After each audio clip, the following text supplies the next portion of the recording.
Right, hey guys, how are we doing? Back with another video from Totally Not Mark, and we are checking out his Death Note review. He's covering the whole series in one video, and it's called The Disturbing Truth Behind Death Note. So this is going to be an interesting one. We're going to see if he has like a very different take on the story.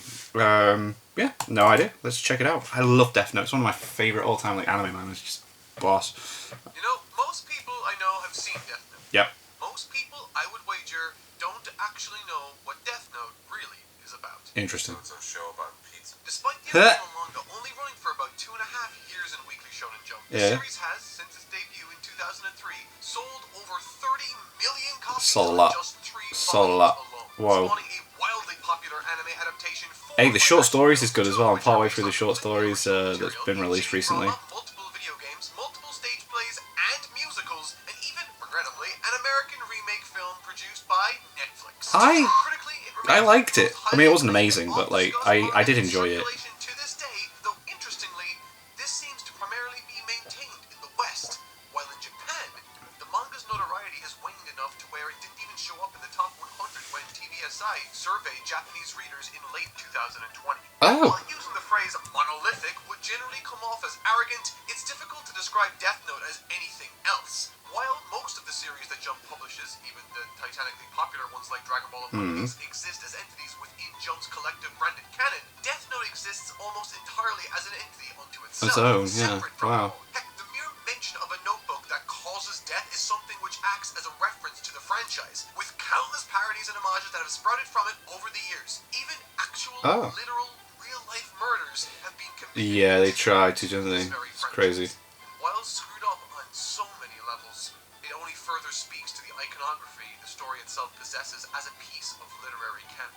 It is, however, this public discussion that I feel like something has been lost. Not just insofar as the back and forth on various specificities regarding its story, but even the central ideas on the manga itself have been lost, I believe. Placed under a mountain of adaptation and misinterpretation to where the original meaning has been almost entirely lost.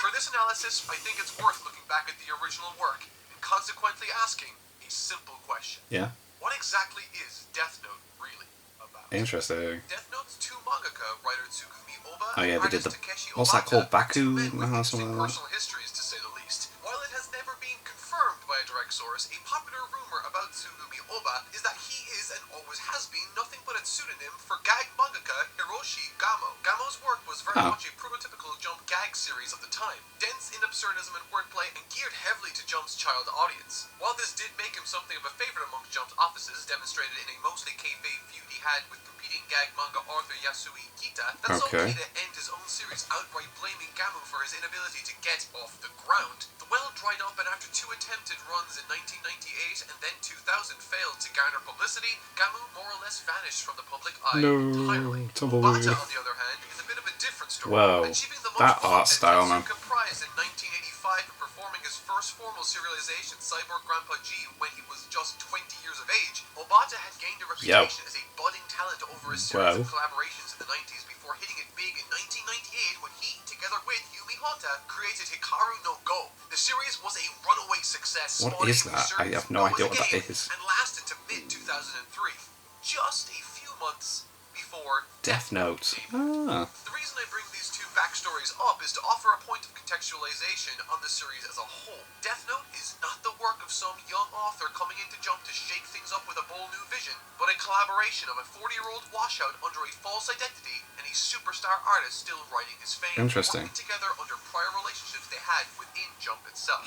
Looking at the timeline of the end of Hikaru, the one-shot's publication, and the official serialization of the manga itself, it becomes clear that Death Note is being essentially... Yeah, that's in the short stories, isn't it? I like that. With the one-shot itself just meant to gauge audience reception and establish the false identity of Oba to the public. Its artistic deviations from Jump's norm are not a visionary working against a hierarchy, but instead a hierarchy purposely deviating from itself for revenue. And this is all to say that a common statement made about Death Note insofar as its relationship to Jump is that it doesn't fit in with the rest of Jump's publications, and on a surface level observation, looking at what was being published at the time, this is correct. At a time where Jump was primarily embracing bright, fanciful narratives full of youthful, boyish optimism, Death Note is harshly cynical, decidedly grounded in its scope, and operates less on dramatic climaxes as much as meticulous build-up and articulation. Yeah. Of its cast, only about a dozen are given substantial page time or focus of any kind, and even then, the manga, with one exception, notably avoids dedicating substantial flashbacks to explaining character backstories and motivations. Instead, choosing to center the story squarely around a singular serialized narrative without any breaks of any kind. This was compounded, of course, by Light himself. Not just in the obvious fact that he is a literal mass murderer, but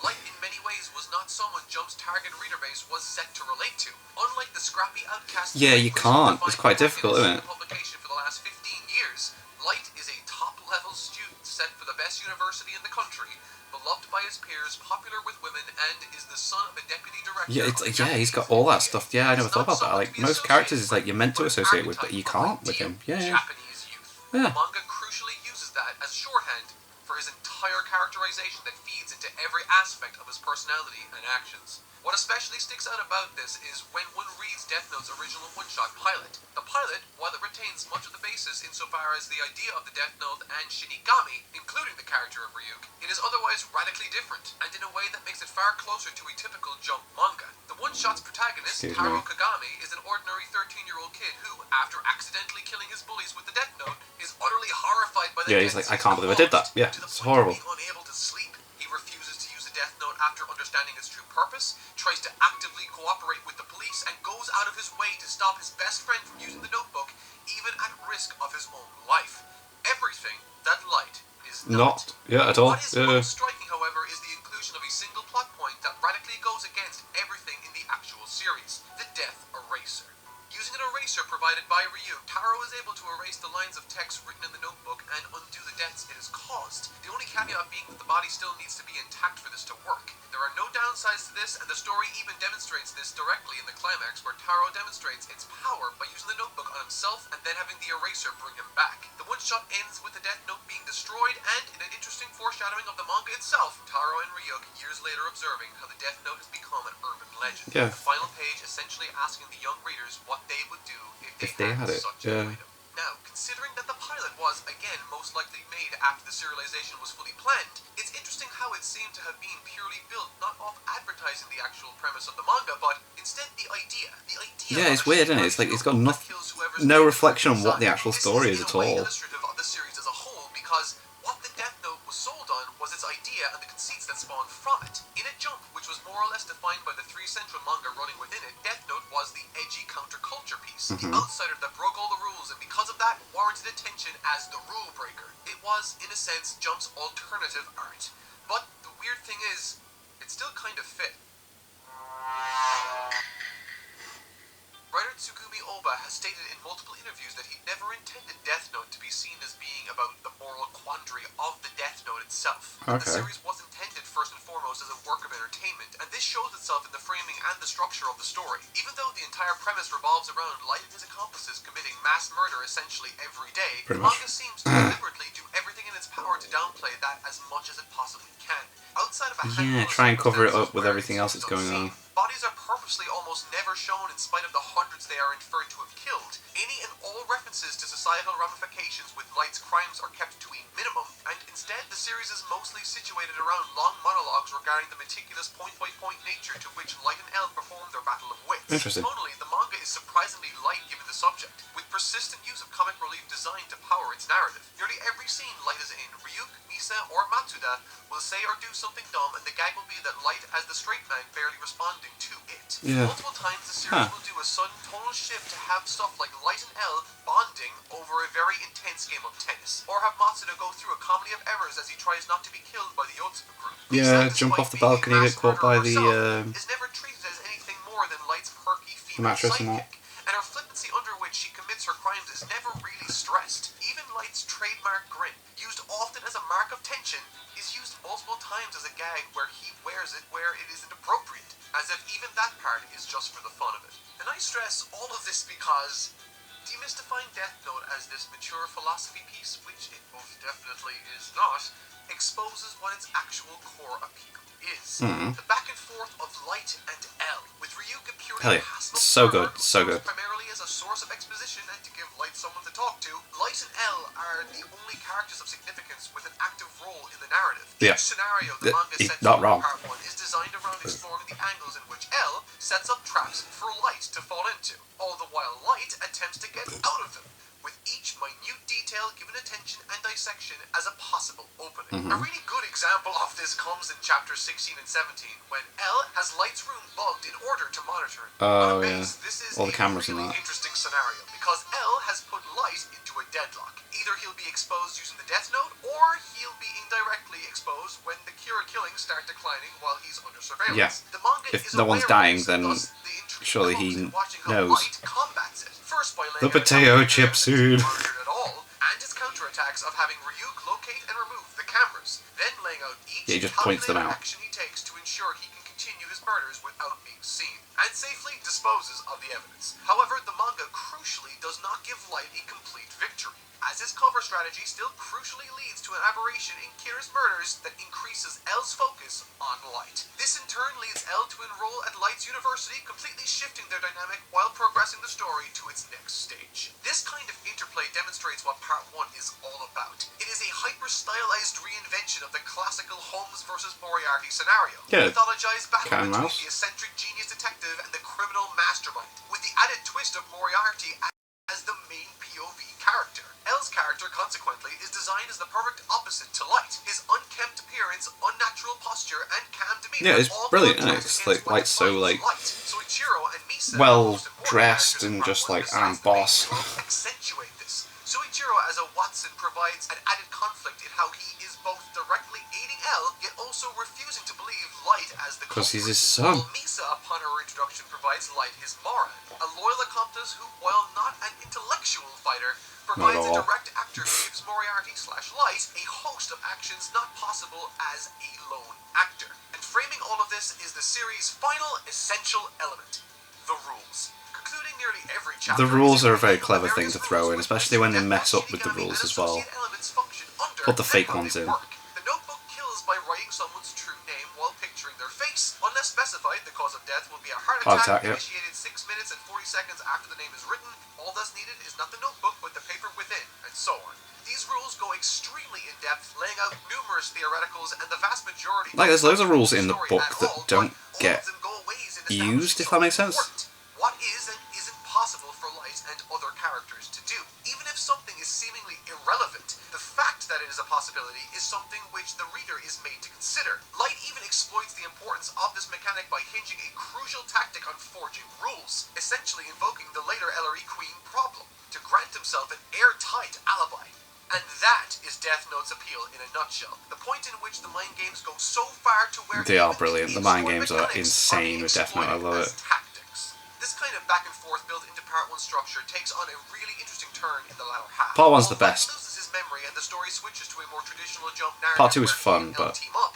This is generally speaking viewed be as a interesting what bigger he's part of gonna the story, say and the about mind part two. battles take a back seat in the story With that L and drags its with feet through Mello 20 and chapters Nia. filled with repetitive scenes of the same generic businessmen talking about the same topics ad nauseum. But what makes it work is in how the conflict creates a fascinating new dimension to the core dynamic of Light and L, through which the two characters together exchange theories and try to deduce just who exactly the new Kira is. The reader gets a far better idea of both what makes the two so similar and yet so different. The wait for the core conflict to resume is something which is actually made a focal aspect of the plot, exploiting the reader's curiosity as to when and how that will happen. And it's when that moment is reached that gears shift, and we have to re-examine the series from an entirely different angle. Yeah, man. Yeah. By far, the most polarizing critical assessment of Death Note is a simple one. Was the latter half of the story even necessary? It is hard to argue against the fact that the latter half of the manga, which I'll now call part 2 for brevity, is decidedly unpopular. I mean, if Death Note did finish before this, then I wouldn't have minded, but I did like this a little bit. Adapting the only slightly longer part 1 in 25, but both the live-action films and J-dramas substantially alter the narrative, so to end the series with part 1, working in plot aspects of part 2. Yeah, they do, don't they? Ending the series so that it concludes with Light and L's final fight. Ask anyone on any anime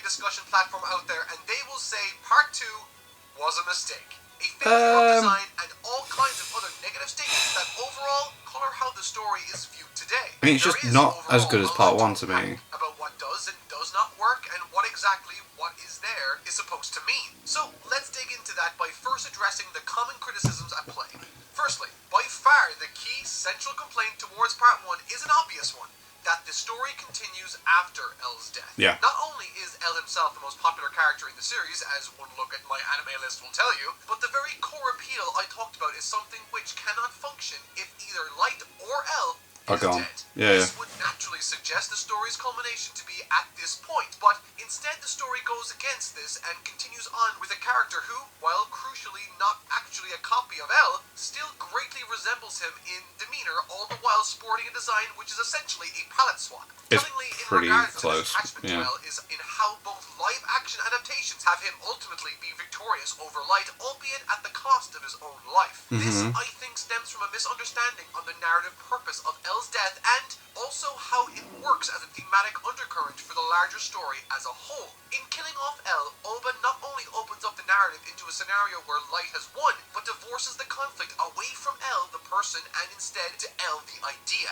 Nier, despite his similarities to L, is pointedly not L in many ways. He is He's different. far more He's emotionally very calm different. and displays a philosophical understanding far larger than what his predecessor ever displayed. And that emotional disconnection he displays allows the conflict to shift away from a two-man conflict to something more universal in scope. I'll get into this more later, but for now, I just want to say, in order for the story Oba and Obata were telling to work, Light needed to beat L. Nothing more, nothing Interesting. less.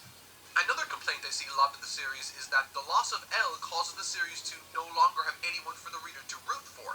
Light and his accomplices are monsters. Mello is an immoral terrorist and criminal, and Nier, while not terribly different from L morally, is too much of a passive, stuck-up kid to really enjoy following. By I mean, we haven't had consequence, the story enough becomes time to draining spend follow with as these there is guys no one either to as well connect to with, like actually essentially want to giving root into for them, nihilism I guess, underpins yeah. the story as a whole.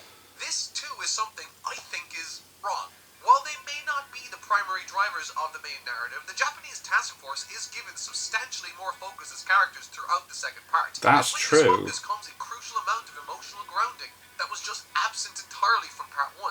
Aizawa, who in the first half of the series was largely a background character, notably takes a major role as one of the main POV characters, as we see him slowly accept who Light truly is. And watching the feelings of these The ordinary confliction men with them as well ever is like, it can't be true. situation, losing their collective mentor, and then slowly realizing what they'd been fighting for was in large a lie is seriously compelling stuff that contextualizes the narrative through Yeah, these that was the strong part of part and I'm 2. honestly surprised it's not talked about more.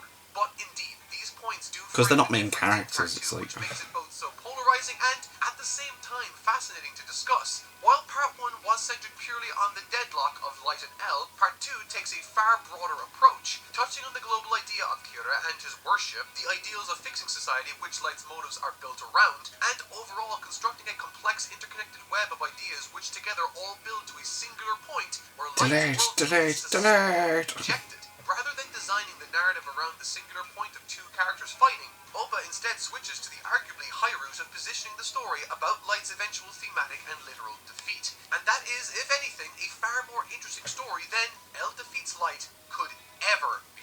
Unfortunately, while the ideas in play are not bad, the actual handling in story demonstrates a number of fundamental problems in the design that causes the manga to fumble the execution. By far, the biggest problem Part 2 struggles with is in its structure. While I wouldn't exactly call the series rushed, each major conflict is resolved more or less at the Very same quickly. speed as beforehand, and there's rarely a plot point that feels like it should have been delved into more. The sheer breakneck speed at which story elements and ideas are introduced, discussed, and resolved becomes almost dizzying. Only a few chapters after L dies, the story shifts into full gear to have Mello kidnap Light's little sister, in the process setting off a plotline in America with a vastly more dramatic scope than anything in the series. However, this ends almost just as quickly, with Mello being written out of the story almost entirely. The Yeah. manga is forced to pivot into both Nier's plotting against Light and introducing Mikami and Takeda as Light's new accomplices. They were However, very since quickly Nier introduced. cannot directly go against Light until it's time for the climax, the only thing the manga can do is wander around through subplots until that point.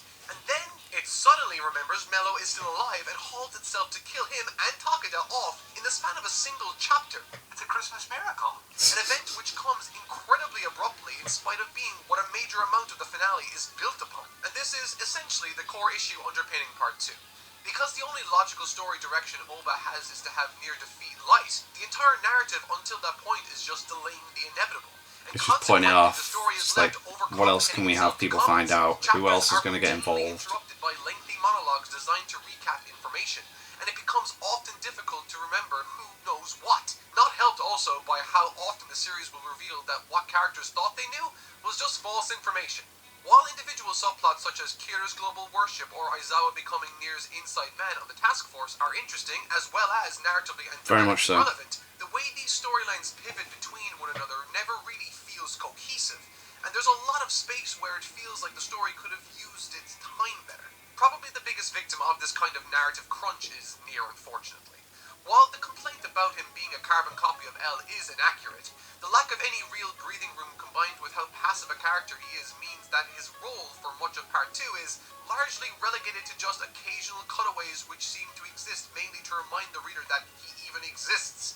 His relationship with Light lacks the personal edge that made L so compelling, and his tactical maneuvers are mostly just in recapping things the readers already know. Yeah, they're just telling us what we've seen, and then just like, alright. Suffer because of it. Conversely, Light's role is dramatically reduced, as the shift in focus means he's rarely put in the actual conflict until the end. Up until the climax, Just him trying to make excuses and solve stuff. As the fact that he's already effectively won means there's nowhere for him to go until he's beaten. He doesn't really affect Nier or Mello as much as they vaguely affect him, and his relationships with his accomplices, despite them being what the climax in part hinges on, is crucially underdeveloped to where it's not quite clear what he thought of Mikami, even by the end.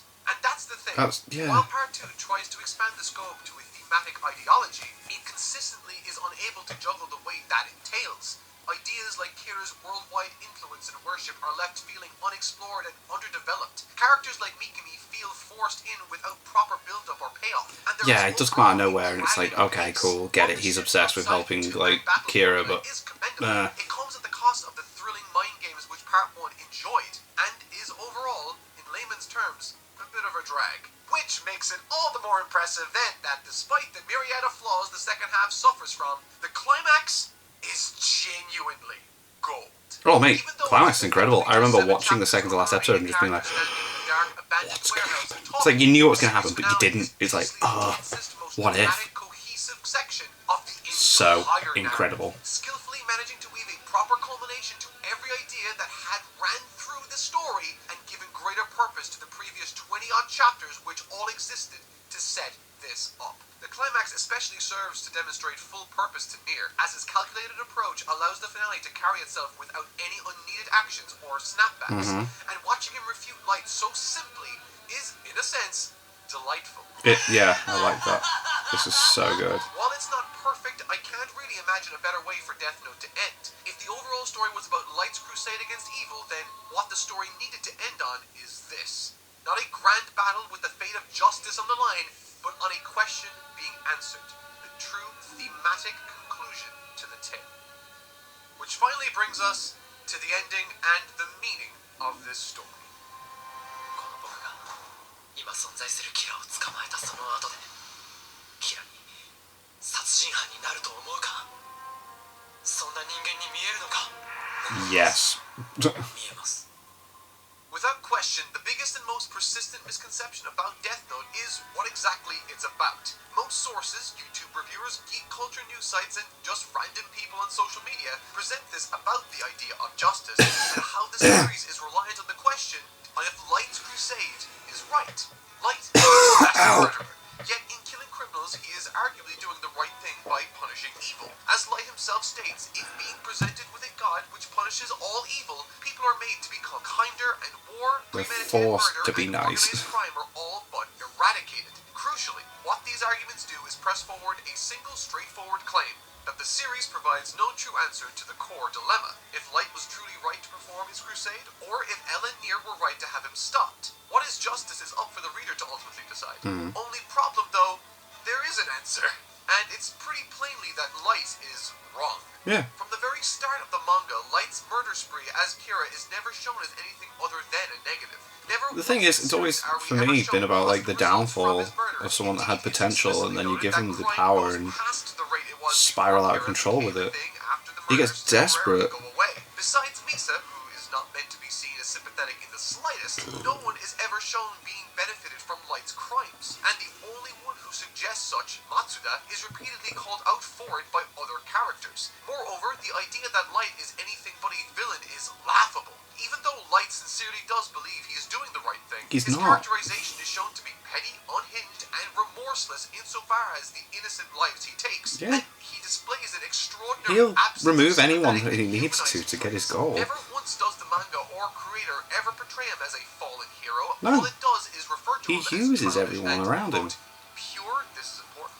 And indeed, he can't be, as everything he does by the end is stuff he was planning to do from the start.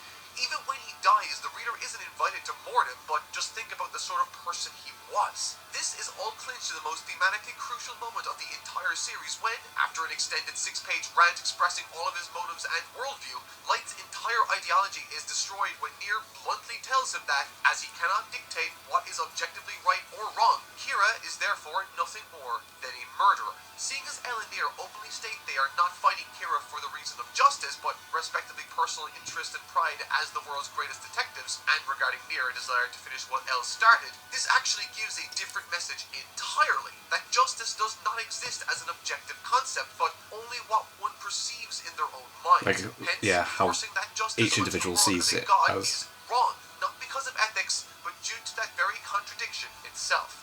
Where this gets really interesting, though, is when one discusses the anime, and specifically how it impacts the viewer's interpretation of Light. I've been kind of avoiding talking about the Tetsuro Araki directed anime thus far, primarily because I think the manga is more valuable as a source text, but a lot of the misunderstandings the series has are rooted in Araki's directorial choices as an adaptation. Most crucially to this is the way it frames Light's character and the story through homages and invocations of Judeo-Christian art, literally using a direct comparison to Michelangelo's The Creation of Adam in the OP to depict Light receiving the Death Note from Ryuk, a presentational idea which doesn't even make sense when you break it down. The soundtrack is persistently laced with booming chants associated with Christian imagery, most often used when Light's plans are in play. Whereas the manga is mostly told in plain light and staging, the anime adds a heavy color gradient which stresses the apocalyptic atmosphere. Rather than simply presenting a shot of him noticing the notebook, Light's discovery is framed with heavy shadows that show the darkness symbolically pulling him in. When Light declares his desire to become the god of the new world, while the manga shows a shot of his eyes to express his conviction, the anime instead frames it against the setting sun. Whoa. This very act displaying a defiance of the heavens themselves.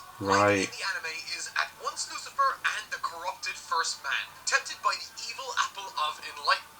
Everything about the adaptation is designed to reinforce this interpretation, in spite of how utterly against the manga it is. That's interesting. Light's inner monologue, which demonstrates his willingness to kill anyone, even his own little sister, is heavily cut down upon, while the anime pays way more focus on the grandeur of his killing spree and ideological fight with L. Notably, the anime cuts out the majority of Light's motive rant in the climax, outlining his entire worldview, just having him argue that he's made the world better and thus did what no one else could. All of this together goes to create a very different character, one who is not a twisted distortion of Japanese youth, but instead some sort of dark messiah who twists the world to his whim.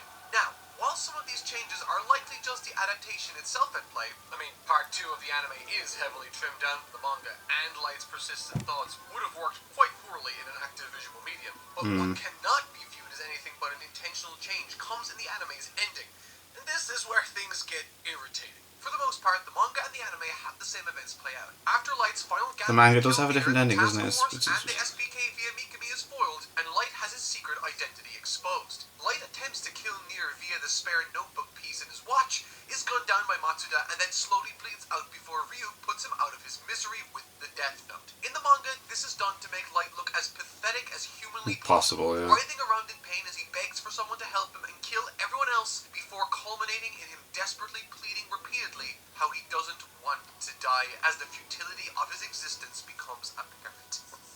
Ryuk then writes his name in the Death Note and Light's body drops lifeless to the ground. The conclusion of Light Yagami in the manga is a 2-page spread of his dazed corpse, as unsightly as the countless people he killed. But in the manga, he runs away and gets onto the stairs, and then Light somehow manages to run away from the task force after being shot, despite the obvious fact that he should effectively be immobile at this point, and we are also treated to a slow montage of Light's life slowly flashing before his eyes while sad music is playing. There is no desperate pleading for his enemies to die or his own survival, and instead Light's final moments are him quietly passing away on the staircase, And then Rio just cries his Rio name. there to comfort him and say they had a fun time together.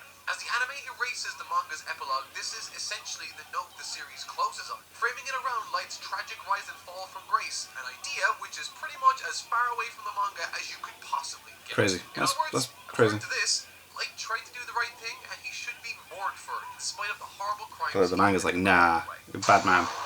This kind of reinterpretation, an attempt to justify a misconception about the text as the actual truth, continues into all other adaptations of the story, essentially piling on top of each other this idea that falls apart the moment you actually read the original text. The live-action films, while they have to have Light's crimes escalate much quicker as a way of moving the plot along, give his motives and Misa's backstory far more focus than the actual source material ever did, and thus makes them substantially more sympathetic as characters, including giving Light a far more humanizing death scene than the one he gets in either the manga or the anime. The J-drama discards Light's most defining character trait, his immense intelligence and ego, in favor of him being an ordinary university student who does give a shit about his family and Misa and is shown saving people as Kira. The Netflix adaptation, however, goes the whole 9 yards and transforms him into the stereotypical bullied outcast kid who just wants to make the world better, a better place, and then now he has the way of doing it. People who are in his way, with, by the way, all of the original negative traits Light had backported into this version of Misa, which is just another classic Netflix girl bossification of a character, which, in attempting to fix a quote problem with the source material, instead turns the character into a rabidly misogynistic stereotype. Now, my point with listing these changes isn't to illustrate all the ways adaptations try to make Light more sympathetic, but to instead display a consistent pattern in how Death Note's myriad of adaptations approach the source material. Light's numerous villainous traits, his readiness to murder innocent people who get in his way, his complete lack of care for take that out of the himself, window, don't they? and his utter refusal to see anything he does as morally reprehensible, all openly get in the way of what most people imagine Death Note to be about, and thus adaptations seek to rectify this by changing the story to suit this desire. It's not as much about changing the story to the adaptation's own vision per se, but instead correcting the original narrative to what they think it should. They think it should be, that right, yeah. they're trying to make Mental. the story about Light and Mel's epic bromance, which they do. The really ironic thing here, though, is that for all of the posturing about biblical imagery and right and wrong the adaptations do, none of them actually seem to properly understand what the original manga is about. That being, essentially, a societal critique. In the early 1990s, Japan went through something of a societal collapse. Okay, After an interesting. entire decade of rapid financial growth, sudden widespread policy changes in 1989 led to a bubble burst and nationwide recession that would last the next 20 years. Damn. The group perhaps hit hardest by this was the, quote, lost generation. The Japanese youth who, after spending their entire lives being extensively pressured to study their asses off, get into high-quality universities and from there inherit the world from their parents, entered the workforce to instead find a world with no jobs, a collapsed marketplace, and an older generation which seemed only interested in throwing their own problems onto others. Many texts have been written about the influence of this generational disillusionment and how it permeated so much of the art and culture developed after that bubble burst. But what matters here is a single, terrible event. In March of 1995, a series of coordinated attacks were carried out across the Tokyo subway system, wherein packages of sarin gas wrapped in newspaper were carefully placed inside the trains during rush hour, and then punctured by umbrellas as the culprits fled the scene. The attack in total killed 13 people and seriously injured 1,000 more. Jesus. With it being only sheer luck the number wasn't higher, the event itself ended up sending all of Japanese society into a panic. Oh my god. With the incident, the organization that had carried out such a large-scale event was identified to have been a controversial religious group based near Mount Fuji, one which had been growing ever since that very bubble burst. They were an organization that society would describe as nothing but evil. They would make members demonstrate loyalty by I had no idea this happened. This is insane. They killed anyone who sought to criticize or investigate them, and killed their loved ones alongside them. Oh They my would take god. part in depraved, drug-fueled parties designed to free their souls. Their charismatic leader was a man who spoke of the coming apocalypse and World War III, stockpiling weapons and developing Oh my bioterrorism god, this is plots insane. in secret. Their goal was was to overthrow the Japanese government and bring about a war only they as the chosen few would survive. Going so far as to mail a bomb to the governor of Tokyo, and for the crimes they committed, their highest-ranking members were all sentenced to death. Yeah. The organization's name was Aum Shinrikyo. What made Aum Shinrikyo's crimes so important to Japanese society wasn't the severity or horror of what they had done. Japan had, over the last 15 years, seen many terrible crimes that struck at the darkness of the human heart. The devastating Yamaichi Yakuza War, the prolonged 46-day murder of Junko Furuta, the depraved child killings of the otaku murderer. All these crimes were terrible, but they were still the practices of those outside. Organized crime, social outcasts, mysterious villains, they were all people society didn't have to recognize. People they could easily reject. Aum Shinrikyo, however, was different. Its membership primarily consisted of young people fresh out of high-quality universities, the kinds which society put its faith in to continue where the prior generation would leave off. Yet the disillusionment of an entire generation instead made these people decide to become part of a collective of monsters. Their leader and founder, Shoko Asahara, was a man whose doctrine positions him as the reincarnation of both Buddha and Christ, seeking to take upon himself all of the world's sins, and he carried out all of his crimes believing he was bringing about salvation for the world at large. No matter the monstrousness of their actions, that kind of conviction was certainly something a lost generation could really rally behind, and was even willing to enact whatever terrible acts were required of them. If it wasn't obvious, this is what light is meant to represent as a character. Not Lucifer, but a representation of the kind of inherent bitterness and disillusionment which would drive someone who'd be considered the future of society to become a mass murderer. As he himself states in the finale, Light's desire to become a, quote, god, comes not from a position of arrogance or lust for power, but from his own belief that someone had to take up the role and make the world right. What Light wanted was for people to come to live with Kira as a new normality, a persistent reminder that evil will bring with it a divine punishment, and thus everyone who strays from that path of good will be met with righteous fury. This is demonstrated in the kinds of people Light targets. Not criminals in a broad sense, but people who act in a purposeful, calculated manner to harm others and worsen society. He would even go as far as to object to Mikami killing ex-convicts who'd atoned for their sins. It is not a coincidence, then, that all of the characters who displayed sympathy with Kira's actions, Misa, Matsuda, Takeda, and Mikami, all belong to the same young generation Light himself spawned from. He is what they and all of youth want, to inherit a world where a savior is truly making things better. And of course, Light is wrong. As Nier says, in a world where objective good and evil don't exist, all his crimes are in the end is the work of a murderer, not a savior.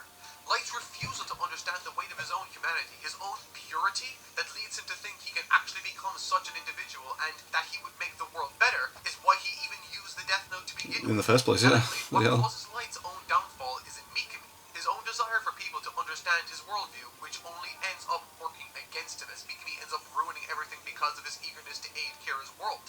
And when pushed into a corner, Light is left with no option but to deny Mikami as a person. And when Light himself is left begging for someone to save him, Mikami denies him right back, his delusion shattered by the truth of who his god really turned out to be, making him then realize that Light ruined his life. And so, in a sense, Light's true death comes not from being outwitted or his hubris, but from his own ideology being proven as wrong. And that true defeat comes not from hell or Nier, it comes from the one person to represent everything. Tauta Matsuda. Since his introduction at the start of this series, Matsuda's role has been that of the comic. I think that was the most emotional part where he realizes it. He's been completely on board the whole time. You idiot, becoming a running gag in Yeah. the story. He's treated as a joke, humiliated, nearly killed a number of times, and overall, in general, disregarded. This makes it all the more shocking and important, however, when it ends up being Matsuda who puts down. Mate, it means a lot when you see that happen. It's like, whoa. To kill Nier and the task force. Even as Light tries to convince him to stop, Matsuda doesn't, and has to be physically pulled away by the rest of the task force before he kills Light outright. Why this scene is so important is simple, and yet answers everything Death Note has been about. Unlike L and Nier's teammates who staunchly agree in Kira needing to be stopped, Matsuda stands squarely in a grey area. As the young rookie police detective who got in on family connections, he understands that Kira is a mass murderer, but can't help but sympathize with him as someone trying to make the world A better place. While Aizawa in Part 2 represents how an older reader might feel, consistently horrified at the lengths Light is going to ensure his perfect world becomes a reality, Matsuda represents the younger reader who suffers from that same disillusionment as Light did, and even knowing it is wrong, has a part of themselves that wants it to be right. In having Matsuda reject Light so thoroughly, however, Oba communicates effectively what he wants us as readers to think. Just as Om were not a divine society which would survive Armageddon but a psychotic terrorist cult, Light is not a god delivering humanity on the right path, but an insane serial killer enforcing his beliefs onto others. Matsuda doesn't have an unavenged family, childhood bullying complex, Yeah, he doesn't have anything of that stuff going on, manhood, but the compulsion for a better world. And Light's world is one where that isn't the truth. No, that's not what it is. That's not what he wants. Because the vague idea of Kira is what some were frightened of, some sought to exploit, some idealize, but none truly could see. Kira is death. Kira is God. Kira is salvation. Kira is all of those things. Because it is an idea which Light Yagami embodies, and Misa Amane, Kiyomi Takeda, and Teru Mikami worship. But that idea is a child's understanding of those things. Because Light is too idealistic to understand that murder in the name of justice is still Murder. Death Note might not be a story of two ideals fighting, but it is a story of how an idealist's view of justice is wrong. Light dies not out of hubris, but because he ultimately cannot understand that anyone would truly see him as wrong. The final reveal of the series, given in the very last rule page, is that there is no such thing as the afterlife. In a world of Shinigami enacting death upon all, the entire world itself exists in a state of near cosmic nihilism, where one's very soul ceases to be the moment they die. Light knew this from the start of his journey, but when faced with the reality, he devolved into fear. Because he was like, I'm not going anywhere. Like, what the f***? He dies miserable and terrified. Light Yagami, Kira, has been defeated. His world destroyed. His personal legacy all but erased. He exists as a cautionary tale at best, and a cruel joke at worst. Justice doesn't exist. Life doesn't exist. And a better world doesn't exist. So, the question comes, what then? The answer comes in the manga's epilogue, notably excluded from the anime. It depicts a world 1 year after Light's death where, in spite of no one outside of Nier's team and the task force knowing the truth behind Light's crimes, the absence of Kira has seen the world revert back to the way it used to be. Matsuda, still emotionally scarred from the climax, discusses a theory he has on it and the possibility of Nier being himself a far more dubious character than once believed. As pointed out, this isn't coming from a place of logic or truth, but because he wanted to believe that Light, regardless of his crimes, was someone he still wanted to understand and believe in. With the world having reverted back in the wake of Kira's death, can anything of what they did be considered right? Ide, however, tells him that he has no doubt they were right. Yeah, they did the right Because it thing. doesn't matter if Nier was any more righteous than Light was. All that matters is that they are alive right now. There is no justice in this world, but life still exists. So, shouldn't that be enough? While far from perfect, Death Note's imperfections in many ways highlights just how powerful a work it really is. It is a story which, in its conclusion, tears apart every ideal it at one point presented, expressly proving the futility in trying to understand the conflict as no different than someone who just wanted something they wanted inside themselves to be true. We all wish for a savior. We all wish for someone who can right the world's ills. Our desire for that delusion is disgusting, perhaps even disturbing. And someone who would take that role on is certainly a madman, but it is, nevertheless, human. And as life goes on, so too does this delusion. Our prayers for a better world, one which we live in, to the very end. Thanks for watching. Wow. That was really good. Damn, Mark, that's sick. We got One Piece next week. Give us a sneak peek. Give us a sneak peek.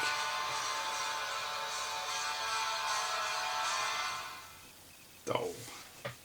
I'm hoping we're getting the although people keep telling me there's like a couple of chapters left of Wano, so it's like but that was really good. That was really good review. Really interesting, in-depth look at what Death Note was actually about. And I remembered, and we'll see if you guys want me to make this a reality. I have a Death Note rap that I've been working on, which there's a thanks option on there you can donate to the channel with.